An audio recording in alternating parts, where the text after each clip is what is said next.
again, as he has throughout the day. Judge Napolitano, talk to us about this search warrant and now this latest news that the Anthonys will not be returning home for at least the next 48 hours. Legally, how does that all work?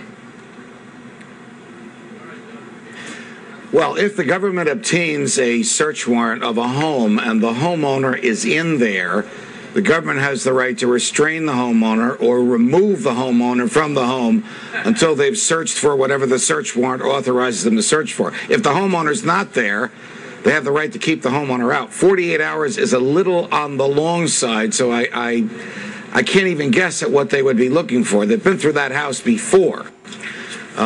Here's what the search warrant tells me, or the application for the search warrant tells me.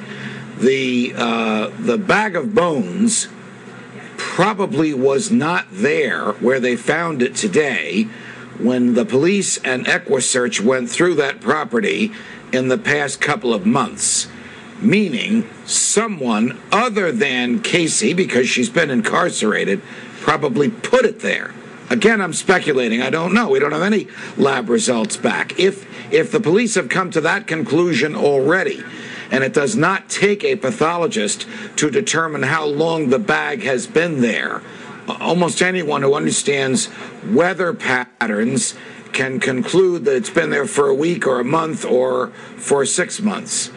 If the police have come to that conclusion, then they have begun to draw circles around the names of people who might have an interest in moving the bag. And maybe there's some evidence in the house of who might have moved the bag. So, Judge, if this is Caylee Anthony, and again, what you're describing is pretty much just a theory, could there also be accomplices? Well, if the bag was put there while she was incarcerated, obviously she didn't put it there. That means that there are accomplices.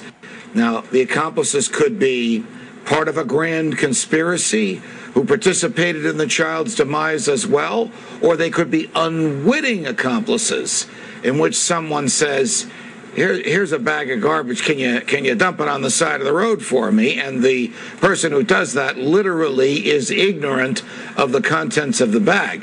But again, if that bag was placed there since the police looked for it in that very area, or looked for a body in that very area, it probably was done by someone else. If there's one other person involved in this, that will trigger in the law enforcement mentality the fear that numerous others are involved, and they have to begin drawing circles, so to speak, around those people to find out who knew what when and who was where when.